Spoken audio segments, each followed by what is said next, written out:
नमस्कार, knocking-news.com में आपका स्वागत है। मैं हूं गिरिजेश वशिष्ठ।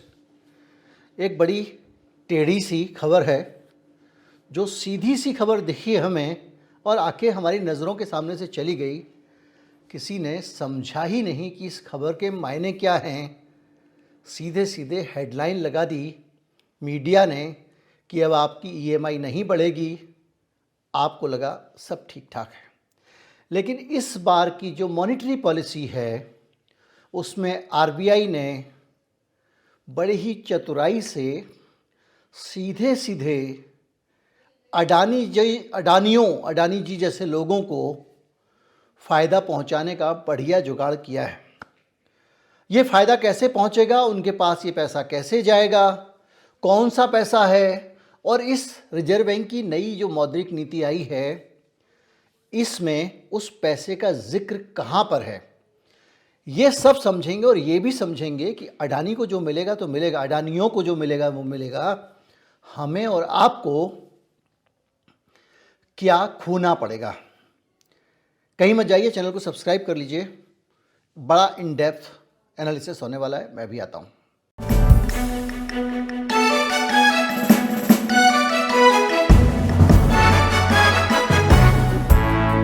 देखिए, रेपो रेट जो है वो बदलाव उसमें नहीं किया गया है, रिवर्स रेपो रेट में भी बदलाव नहीं किया गया है। सीआरआर जो है उसमें 0.5% को घटा दिया गया है। सरल तरीके से संक्षेप में समझाता हूँ कि ये तीनों क्या होते हैं। रेपो रेट यानी वो पैसा जिस दर पे, जिस ब्याज की दर पे आरबीआई बैंकों को पैसा उधार देती है।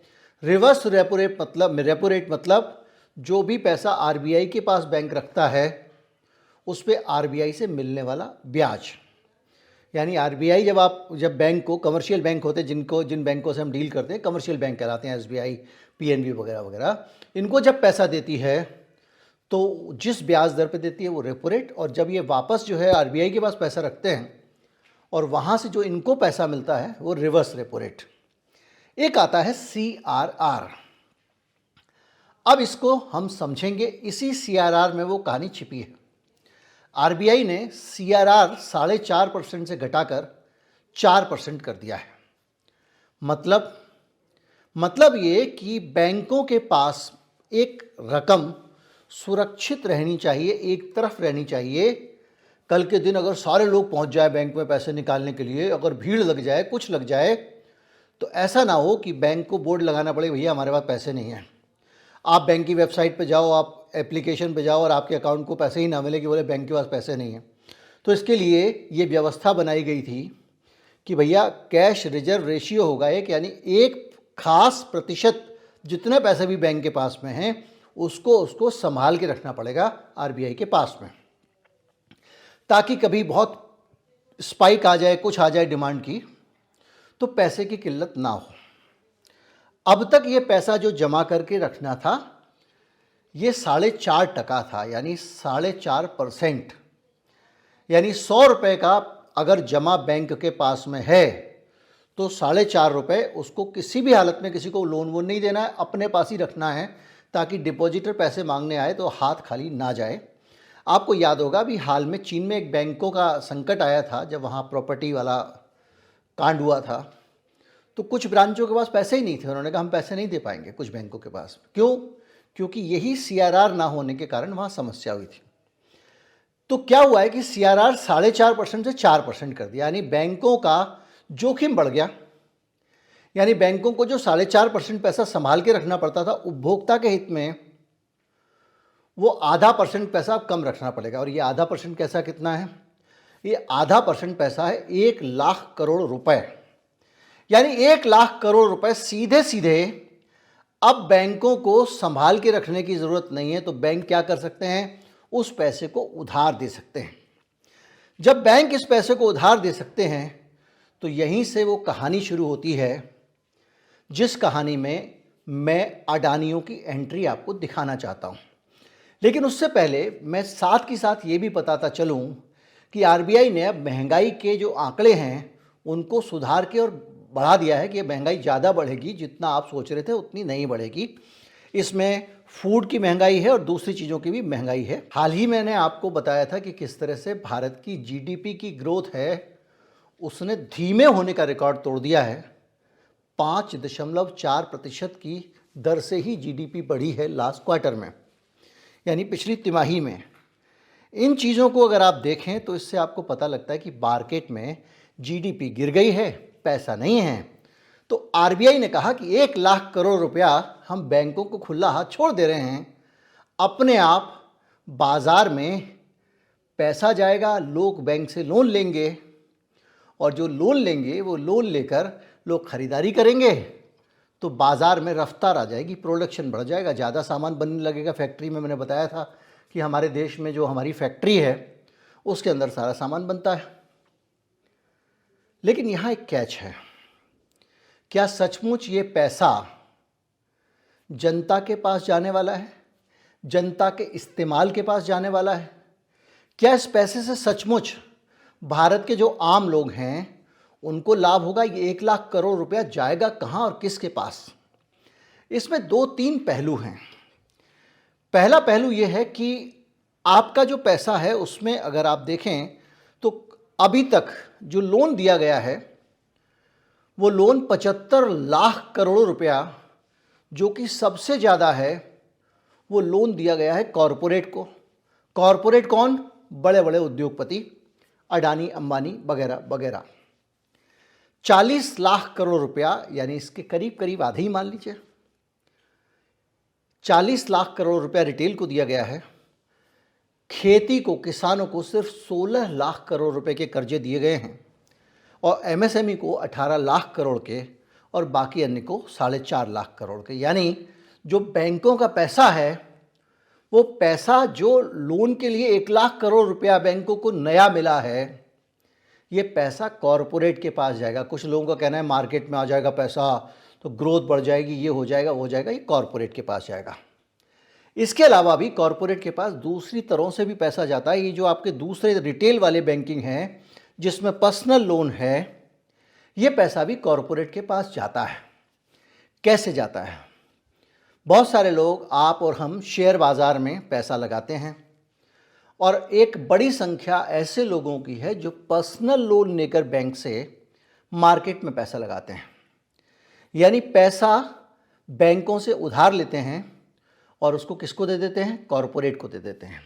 इसी तरह से अगर हम देखें कि किस तरह से हम सबकी कमाई का पैसा कॉरपोरेट के पास जा रहा है तो उसके लिए कुछ और चीज़ें समझनी पड़ेंगी। 2024 का जुलाई का डेटा है, ये बताता है कि बैंकों की हालत क्या है। बैंकों के पास हम और आप पैसे जमा नहीं कर रहे हैं, ये रिकॉर्ड है।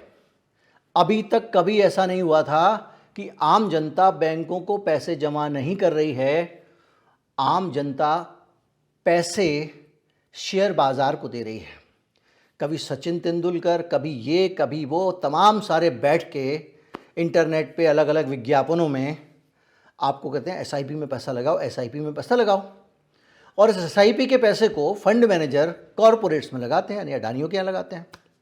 यानी जो पैसा हमारी बचत का बैंक में जाता था और जिस बचत में बैंक का में जो पैसा हमारा बचत का जाता था उससे हमको जो लोन वगैरह मिल जाया करते थे, होम लोन मिलता था, कार लोन मिलता था, वो पैसा अब बैंकों के पास जा ही नहीं रहा है।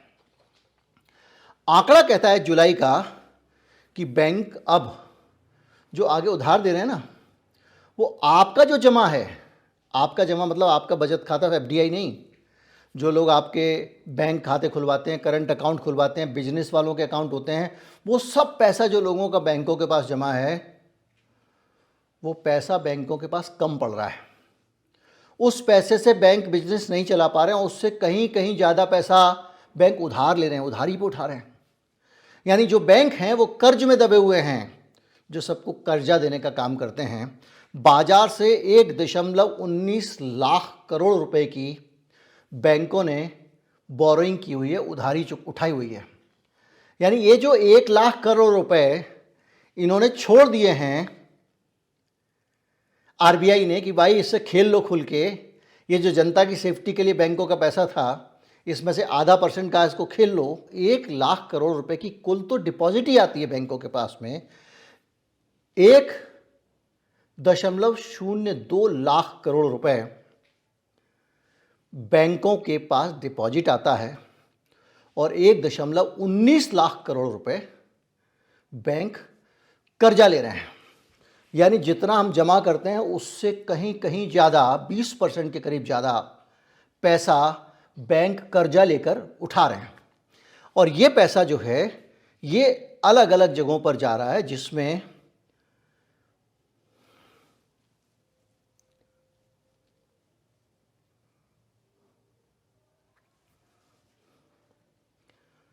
वजह क्या है? मार्केट में पैसा नहीं है, ब्याज बढ़े हुए हैं। तो जो आदमी लोन लेने जा रहा है उसको देने के लिए बैंक के पास पैसे नहीं है। अब बैंक को अपना काम धंधा तो करना है, लेकिन वो आदमी क्या आम आदमी है या अडानीज़ हैं? इस पे हम आएंगे कि किस तरह से अडानियों के पास ये पैसा जा रहा है। मैंने आपको आंकड़ा बताया कि ज़्यादातर पैसा तो बैंक उन्हीं को उधार देते हैं। तो ये कारण जो है इसमें ये बताया गया कि हमारे पास उधारी देने को पैसे नहीं हैं, इसलिए हम उधार लेके उधार दे रहे हैं। जनता के पैसे हमारे पास जमा नहीं हो रहे हैं। क्यों नहीं हो रहे हैं? मैंने आपको बताया। अब अगर आप इसको थोड़ा आगे जाएं, 1 लाख करोड़ रुपए आरबीआई ने जो ढीले कर दिए हैं उसका लाभ किसको मिलेगा, इसको समझिए। और समझ में ये आएगा कि सारे के सारे बैंक इस बात को लेकर टेंशन में हैं कि अडानी चचा अगर अमेरिका में फंस गए तो बैंक डूब जाएगा। ये खबर आपके लिए भी है। भारत के बैंक जबरदस्त खतरे में हैं इस एक अडानी के कारण। और इसलिए है क्योंकि इस एक अडानी को दोनों हाथों से झोला भर भर के पैसा दिया गया, बदले में स्टेट बैंक ने उसके शेयर गिरवी रखे, शेयर प्लेज किए और वो शेयर जिनका दाम हिंडनबर्ग रिपोर्ट के मुताबिक आर्टिफिशियल तरीके से बढ़ाया गया। 10 रुपये का शेयर आर्टिफिशियल तरीके से 1000 रुपये का बना दो, उसको बैंक को गिरवी रख दो, 1000 का गिरवी रख के 700-800 का कर्जा ले लो। इस तरह का कर्जा इन्होंने लिया हुआ है और इन्होंने बैंकों ने दिया हुआ है। तो ये रिपोर्ट कहती है कि किस तरह से भयंकर तनाव में है बैंक, और वो अब जोखिम क्या है इसका असेसमेंट करना शुरू कर चुके हैं। अगर अडानी को कुछ हुआ अमेरिका में तो बैंकों का क्या होगा, इसको लेकर टेंशन में हैं। अडानी ग्रुप का जो पूरा एक्सपोजर है, जो उनकी देनदारी है बैंकों के से, वो 2.4 लाख करोड़ रुपए, यानी 29 अरब डॉलर।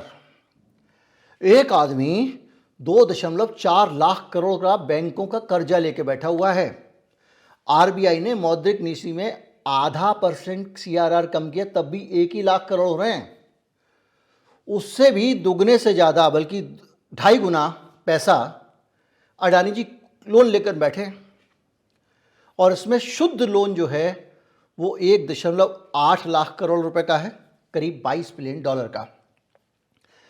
तो आप अगर पूरी तस्वीर को देखो कि बैंक हमारे डिपॉजिट पैसे दे चुके हैं, क्योंकि ज़्यादातर सबसे ज़्यादा लोन किसको देते हैं? कॉरपोरेट को देते हैं। कॉरपोरेट में किस कंपनी को दिया, किसको नहीं दिया, इसको आरटीआई से पूछा गया था तो बताया नहीं गया, एसबीआई ने मना कर दिया। तो पैसा लेके वो किसको दे रहे हैं? कॉरपोरेट को दे रहे हैं। हालत यह है कि कॉरपोरेट इतने पैसे मांग रहा है कि बैंकों के पास लोग जमा ही नहीं कर पा रहे हैं, तो वो उधार लेके पैसे दे रहा है, और उधार लेके भी पैसे कम पड़ जा रहे हैं। तो आरबीआई पॉलिसी बना रहा है कि कोई बात नहीं, जो रिजर्व पैसे लगे हुए हैं ग्राहकों की सुरक्षा के लिए, अब उसमें से लोन दे दो।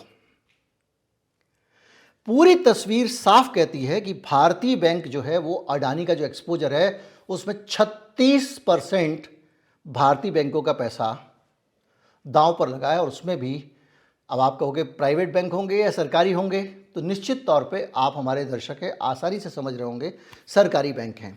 15% सरकारी बैंक हैं, 4% निजी बैंक हैं, और नॉन बैंकिंग फाइनेंशियल कंपनी जो हैं वो 18% हैं।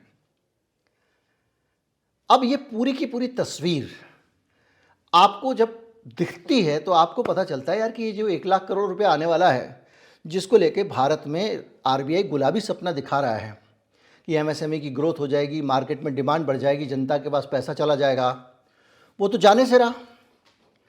एक याद कीजिए, एक और रोचक चीज़ आरबीआई ने की। एक फिल्म थी जिसमें अमिताभ बच्चन का शायद डायलॉग था, वो कहते देखो इतना ऊंचा है, कह रहे इतना ऊंचा, हाँ, बोले मैं नीचे का हाथ लगाना भूल ही गया। एक ऐसा कुछ डायलॉग था, मुझे सिर्फ इतना ही याद आ रहा है। उसी तरह से आरबीआई ने किया। बोले किसानों को जो जोखिम भरा लोन होता है उसको हमने बढ़ा दिया है। कितना बढ़ा दिया? बोले 2 लाख रुपए कर दिया है। अब हेडलाइन लगनी शुरू हो गई, 2 लाख रुपए का लोन मिलेगा किसान को। आपको बढ़िया, बहुत बढ़िया भाई साहब, 2 लाख रुपए किसान को दे रहे हैं, किसान लाएगा अपना बढ़िया फसल उगाएगा, सब कुछ ठीक रहेगा, जब ज़्यादा अनाज उगेगा तो। लेकिन ऐसा नहीं है, नीचे का हाथ लगा दिखा ही नहीं है आरबीआई ने, ऊपर ऊपर का दिखा दिया। 1,60,000 रुपये का लोन तो वो पहले से ही ले पा रहा है, सिर्फ उसमें 40,000 की बढ़ोतरी की गई है, जिसमें नीचे का हाथ दिखाया नहीं गया, ऊपर का हाथ दिखा दिया गया। इस तरह से बात बात में चालबाजियां हो रही हैं। और ये सारा जो पैसा है वो इतिहास पुरुष, इतिहास के एक्सपर्ट, आरबीआई के गवर्नर, इकोनॉमिक्स का बैकग्राउंड नहीं है, वो जिस तरह से सरकारी खजाने खोल रहे हैं, ये इसकी एक नज़ीर, एक तस्वीर है। अगर आप देखें तो आरबीआई जो है वो खुद भी महंगाई का प्रोजेक्शन दे रहा है। और सुनिए, बाजार के लिए बुरी खबर इसलिए होने वाली है, रोजगार की दृष्टि से भी बुरी खबर इसलिए होने वाली है, जीडीपी के लिए बुरी खबर इसलिए होने वाली है कि आरबीआई ने भी एक सर्वे किया है जनता की धारणा जानने के लिए। उस सर्वे में लोगों को लग रहा है कि महंगाई और बढ़ेगी। अब महंगाई और बढ़ेगी, इसका मतलब मुझे पैसे की जरूरत और ज्यादा होगी, तो मैं क्या करूंगा? मैं खर्चा और कम करूंगा। तो जनता का सेंटीमेंट हिला हुआ है, वो अपने पैसे को संभाल के रखना चाहती है। और पैसा संभाल के कहाँ रखें, ये एक बड़ा सवाल है जिसको आपको ज़रूर सोचना पड़ेगा।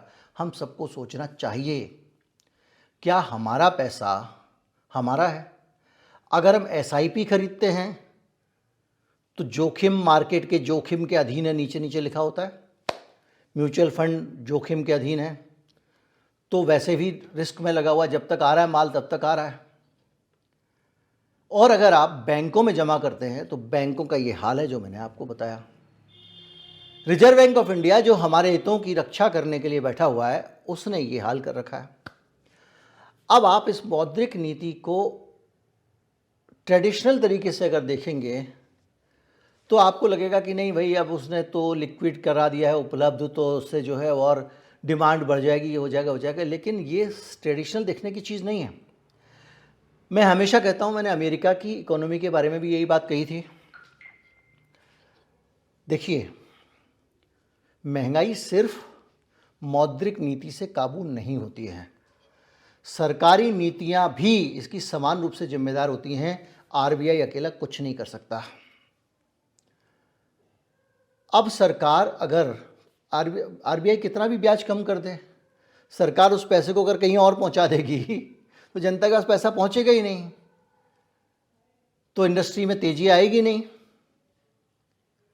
ये बहुत सारी चीज़ें हैं। जैसे अमेरिका में हुआ कि भाई लगातार ब्याज बढ़ाया जा रहा था फेड उनका, वो तो ठीक है, लेकिन मार्केट में पैसा तो आ ही रहा था ना। तुमने भले ही ब्याज बढ़ा दिया तो लोन से आदमी पैसा नहीं लेगा, लेकिन पूरे यूरोप को लूट के महंगा महंगा पेट्रोल बेच के जो पैसा अमेरिका में आ रहा था वो भी तो मार्केट में आ रहा था। तो तुम इधर वैसे ही पैसे की उपलब्धता कम करा दोगे मौद्रिक नीति से, लेकिन सरकारी पॉलिसीज़ जो हैं वो आपको फंसवाने वाली हैं। एसआईपी को लेकर भी बहुत ज़्यादा जो वातावरण है उसमें समझने की आवश्यकता है कि एसआईपी जो है वो अगले साल हमको कितना रिटर्न देने वाला है, बैंक कितना रिटर्न देने वाला है, उसमें लॉन्ग टर्म कैपिटल गेन कितना कट जाएगा, उसमें कितना जो है हमारा ब्याज कट जाएगा, कितना रुपए का डेप्रिसिएशन हो जाएगा डॉलर के सामने। ये तमाम सारे फैक्टर जो हैं वो हमारे सामने खड़े रहते हैं। तो उससे पता चलता है कि हमारा पैसे का क्या होने वाला है। तो आज की तारीख में पैसा सुरक्षित रखना है तो कहाँ रखोगे? या तो सोने में लगाओगे या फिर डाक खाने में रखोगे, क्योंकि डाक खाने एक अकेली व्यवस्था है जिसमें सरकार की गारंटी है कि वो पैसा आपको वापस देगी, पूरा देगी। बैंक का तो आपको पता ही है, आपका जो जमा है उसका एक बीमा करा दिया गया है, और जिस दिन बैंक डूब डाब जाएगा कोई बैंक, तो उस बीमा से 5 लाख रुपए आपको मिल जाएंगे। और उस बीमा में जो किस्त जानी है, जो रकम जानी है, वो भी हमारे खाते से ही कटती है। उम्मीद करता हूँ कि आपको ये सारी बातें, कठिन बातें सरल लगी होंगी और समझ में आ गई होंगी। और आपको ये भी समझ में आ गया होगा कि जो आरबीआई ने नीति बनाई है इसका लाभ सबसे ज़्यादा किसको मिलने वाला है? कॉरपोरेट को मिलने वाला है, अडानियों को मिलने वाला है। नमस्कार, जय हिंद।